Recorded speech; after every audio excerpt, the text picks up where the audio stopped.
Olá, meus irmãos, vamos passar a semana escapando da ira vindoura. Sabe-se que o que acontece nesse mundo irá se agravar e muito. Nós não temos noção do que vai acontecer. Muitas catástrofes têm já demonstrado a situação como fica de uma forma assim estarrecedora na questão de falta de água e ao mesmo tempo fogo se proliferando em vários lugares pelo planeta. Então um desequilíbrio natural já deixa a gente assustado, na verdade. Nós vimos há pouco tempo também gafanhotos, destruindo plantações enormes. Temos visto vulcões em erupção, destruindo cidades, destruindo até hospitais. Mas o que vai haver no futuro é algo muito mais intenso, algo muito mais agressivo. Mas a Bíblia fala que tem algo reservado para a igreja. Vamos dar uma olhadinha sobre esse assunto? Está curioso? Convido você a estudar essa lição de hoje comigo. Eu sou o professor Brandão, da Escola Bíblica Dominical da Igreja Batista em Brás Cubas. Inclusive, domingo que vem estaremos presencialmente voltando a estudar a Bíblia. Após um longo tempo aí com essa pandemia, na verdade, estaremos ali respeitando os protocolos, E aguardo você em classe. Muitas pessoas podem imaginar, mas não é perigoso? Hoje em dia tudo está muito perigoso, Mas temos que seguir a nossa vida. Nós vamos ao trabalho, nós vamos ao mercado e também vamos à igreja, porque somos um povo de fé. Nós cremos que o Senhor, Deus, tem um propósito na vida de cada um. Voltando à lição, muito bem. Vamos dar uma olhadinha no que está escrito em Tiago, capítulo 1, versículo 27.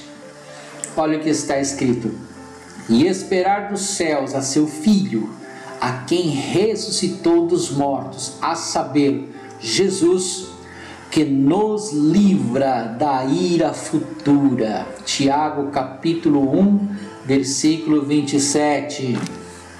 Tiago realmente ele revela essa questão da ira futura e mostra como sendo o Senhor Jesus que livrará a sua igreja. Como? Eu não sei.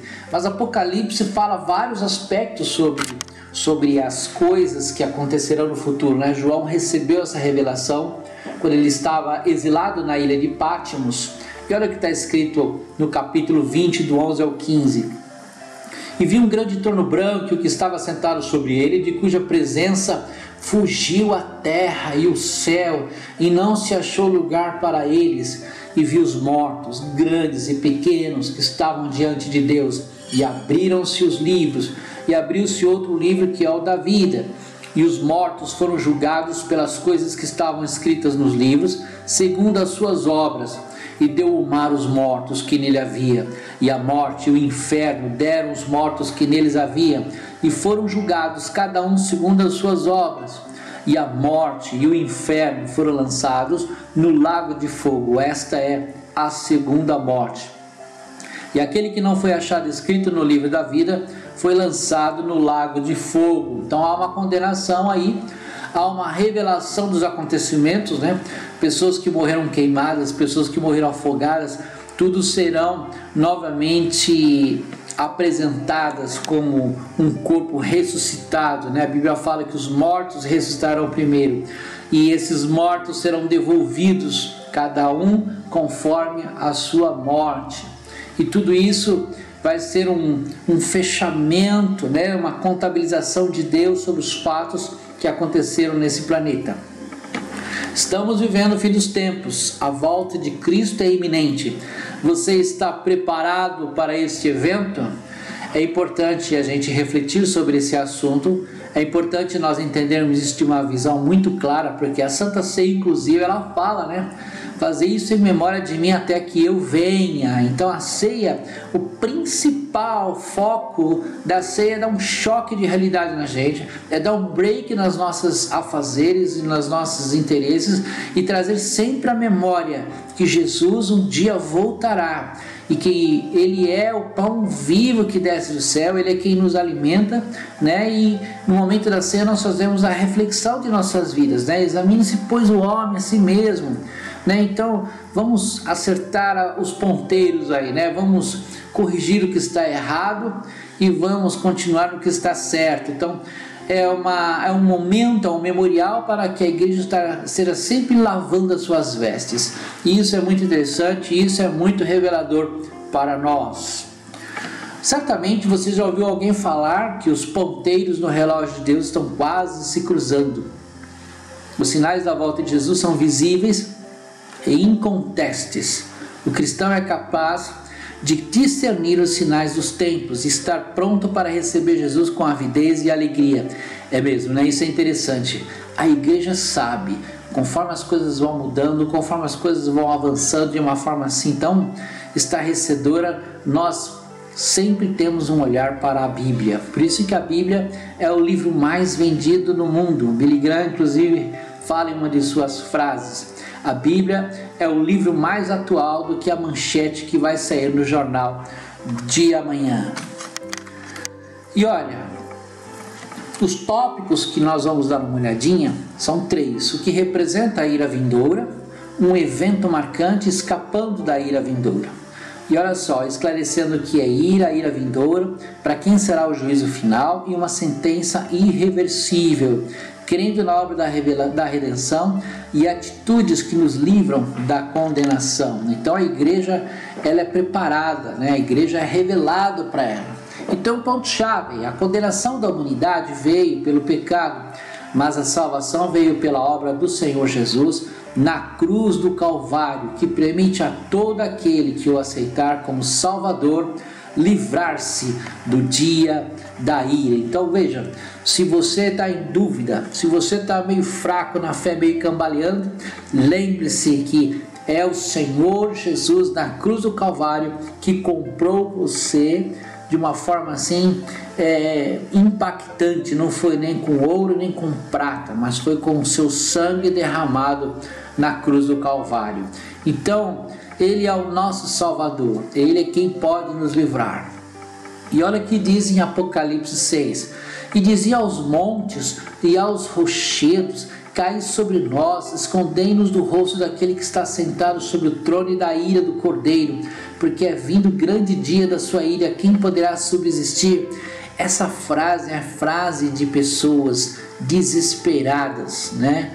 Essa ira, escondei de nós, estão caindo sobre nós, a ira que está sobre nós. Então é um grande terrível. E dizia aos montes e aos rochedos: é melhor a gente morrer logo de uma forma esmagada, né, esmagadora aí, do que a gente tentar enfrentar todas essas coisas que estão acontecendo no planeta. E olha, a gente já sabe alguma coisa sobre ira, porque já tivemos um exemplo claro, né? E está revelado quando Deus decidiu destruir o mundo com água. Foi realmente assustador. Ira é o estado do extremo nervosismo, indignação, sentimento de inquietação por desaprovar algo. A Bíblia relata alguns momentos da ira de Deus sobre pessoas, povos e nações, pelo fato da indignação quanto à corrupção da humanidade. Os homens são maus, os homens são perversos, os homens são malignos, têm interesses próprios, e o homem é capaz de matar pelo poder, por riqueza, e Deus se indigna com isso, né? Deus não aprova esse tipo de sentimento, de conduta, de pensamento, e isso é algo realmente que mexe com Deus. E esclarecendo o que é ira, ainda no contexto, a ira de Deus é completamente diferente da ira do homem, pois Deus se irrita sem perder sua santidade, né? Sua imparcialidade e sua justiça, que por sinal são perfeitos. Justiça e juízo são a base do seu trono. Misericórdia e verdade vão adiante do teu rosto. Que coisa linda, né? ele consegue conciliar justiça com misericórdia. Isso é maravilhoso. Dizia, pois, João, a multidão que saía para ser batizado, nós estamos falando de João Batista aí, né? Raça de víboras, quem vos ensinou a fugir da ira que está por vir? João Batista tinha a revelação do que iria acontecer. João Batista, ele sabia que um dia esse planeta ia se enrolar como um pergaminho. Pois bem, o dia da ira futura é o dia em que Cristo não mais estará como advogado, e sim como juiz, e julgará as nações e condenará ao fogo eterno todos aqueles que não aceitaram a sua obra redentora. Então Jesus, ele veste a beca de juiz e as coisas vão ser muito mais quentes aí. E aquele que não foi achado escrito no livro da vida foi lançado no lago de fogo. Há uma condenação aí. E vi os mortos, grandes e pequenos, que estavam diante do trono, e abriram-se os livros, e abriu-se outro livro, que é o da vida, e os mortos foram julgados pelas coisas que estavam escritas nos livros, segundo as suas obras. Olha só, Apocalipse, ele fala, ele revela uma coisa interessante. Existem livros escritos, existe memorial das coisas que estão acontecendo, né? E existe um livro que é chamado o livro da vida, o livro do Cordeiro, e esse é o livro onde estão registrados o registro daqueles que um dia herdarão a vida eterna. E para quem será esse juízo?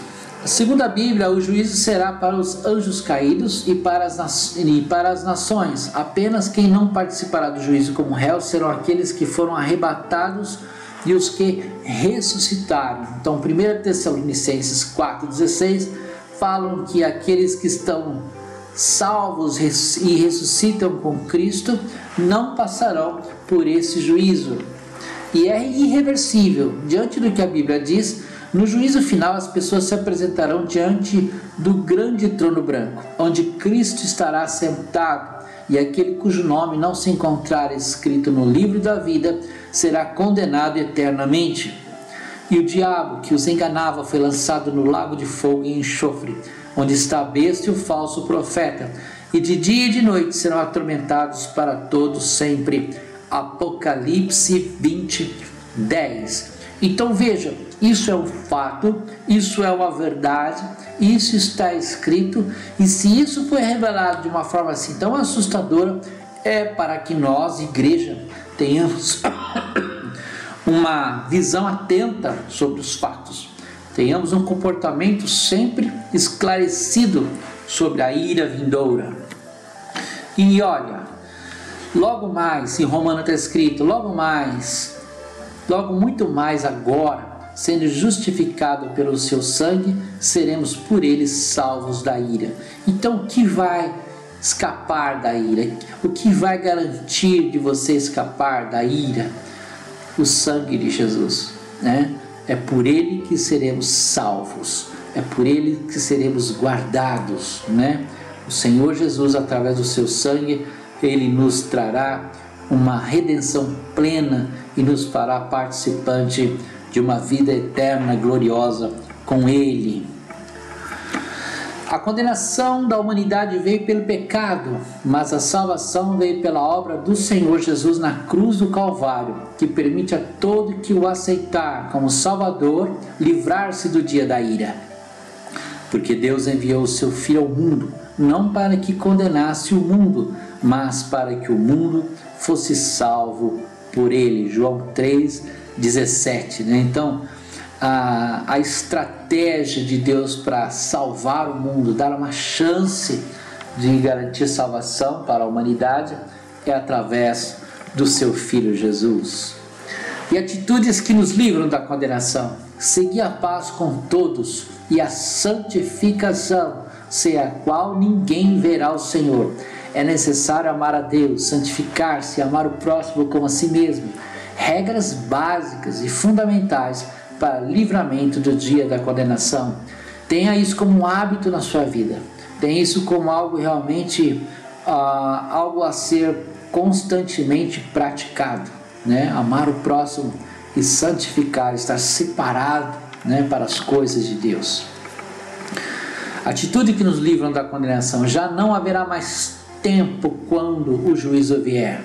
E quando não houver mais tempo, qualquer modificação será impossível, será tarde, né? E concluindo, a ira de Deus virá no dia do juízo sobre o pecador, mas aquele que aceitar Jesus como Senhor receberá a vida eterna, a palavra de salvação, a palavra de proteção, a palavra de garantia, o penhor da nossa salvação está em Cristo Jesus, que deu a sua vida no Calvário. Lembre-se disso. Se você quer se livrar da ira futura, nesse mundo tão conturbado que nós vemos, se você quer estar seguro nas mãos daquele que garante a vida eterna, que nos protege, que com amor nos dá a sua graça, a sua bondade, a sua misericórdia, a sua justiça, nós temos que nos apegar ao Senhor Jesus Cristo. Semana que vem estaremos presencialmente na Escola Bíblica, na classe Motivação, e eu aguardo você lá. Que Deus te abençoe e que você tenha uma ótima semana.